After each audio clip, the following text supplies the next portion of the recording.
जतिन आहूजा ने बचपन से ही बड़े सपने देखे। छोटी उम्र से ही उनके अंदर कुछ कर गुजरने की चाह थी। वो एक एंटरप्रेन्योर बनना चाहते थे। सिर्फ 10 साल की उम्र में उन्होंने पेन बेचना शुरू कर दिया। यह बिजनेस का उनका पहला अनुभव था। जतिन मेहनती थे। आगे चलकर उन्होंने मैकेनिकल इंजीनियरिंग की पढ़ाई की। उसके बाद उन्होंने एमबीए भी किया। उनका पैशन कार्स। उन्हें कारों से प्यार था। उनका सपना था एक दिन उनके पास खुद की कार हो, और उनका सपना था कारों के इर्द गिर्द अपना बिजनेस खड़ा करना। जतिन के पिता उन पर विश्वास करते थे। उन्होंने उन्हें लोन दिया। जतिन को बस यही एक धक्का चाहिए था। 23 साल की उम्र में उन्होंने यह कदम उठाया। उन्होंने शुरुआत की बिग बॉय टॉयज की। यह उनकी अद्भुत यात्रा की शुरुआत थी। बिग बॉय टॉयज अलग था। जतिन के पास विजन था।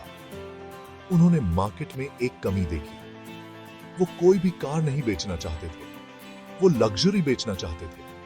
वो सपने बेचना चाहते थे। लेकिन वो उन्हें सबके लिए हासिल करने लायक भी बनाना चाहते थे। उन्होंने पुरानी कार्स को नया करके बेचना शुरू किया। इससे लग्जरी किफायती हो गई। लोगों को यह बहुत पसंद आया। जतिन समझदार थे। उन्होंने रिस्क लिया। उन्होंने यूनिक मोबाइल नंबर्स में इन्वेस्ट किया। उन्होंने 1999 सीरीज की वैल्यू को पहचाना। उनका यह दांव काम कर गया। इससे उन्हें बहुत ज्यादा प्रॉफिट हुआ। उनकी सफलता की यह तो बस शुरुआत थी। बिग बॉय टॉयज लग्जरी का दूसरा नाम बन गया। इंडिया के जाने माने लोग उनके शोरूम्स पर आने लगे। विराट कोहली और रोहित शर्मा जैसे क्रिकेटर्स उनके क्लाइंट बने।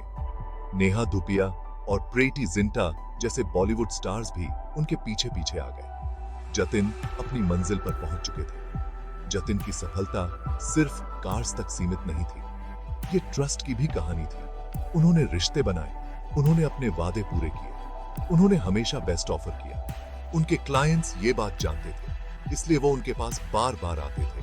बिग बॉय टॉयज एक ऐसा ब्रांड बन गया था जिस पर लोग भरोसा कर सकते थे। सेक्शन 4 मुश्किलों से पार। साल 2020 ने पूरी दुनिया को रोक दिया। कोविड-19 पैंडेमिक ने बहुत बुरा असर डाला। बिजनेसेस को बहुत नुकसान हुआ, लेकिन जतिन आहूजा ने हार नहीं मानी। उन्होंने खुद को बदला। उन्होंने बिग बॉय टॉयज को ऑनलाइन कर दिया। उन्होंने एक रास्ता खोज निकाला। लॉकडाउन के दौरान बिग बॉय टॉयज ने 12 लग्जरी कार्स ऑनलाइन बेची, यानी लगभग 13 करोड़ रुपए की कमाई। जतिन ने मुश्किलों का डटकर सामना किया। उन्होंने दुनिया को अपनी रेजिलियंस दिखाई। उन्होंने यह साबित कर दिया कि अगर इरादे मजबूत हो तो कुछ भी मुमकिन है। सेक्शन 5 फ्यूचर की ओरे। जतिन आहूजा की कहानी यहीं खत्म नहीं होती। बिग बॉय टॉयज के लिए उनके बहुत बड़े बड़े प्लान्स हैं। उनका लक्ष्य है अपने रेवेन्यू को डबल करना। वो 2025 तक 600 करोड़ रुपए तक पहुंचना चाहते हैं। वो पूरे इंडिया में अपना बिजनेस फैला रहे हैं। उन्होंने हाल ही में बेंगलुरु में अपनी 5वीं डीलरशिप खोली है।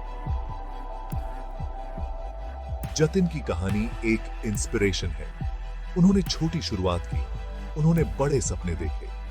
उन्होंने मुश्किलों का सामना किया और उन्होंने कभी हार नहीं मानी। वो इंडियन एंटरप्रेन्योरियल स्पिरिट की एक सच्ची मिसाल है। वो हमें ये सिखाते हैं कि पैशन, मेहनत और थोड़ी सी किस्मत से कोई भी अपने सपनों को पूरा कर सकता है।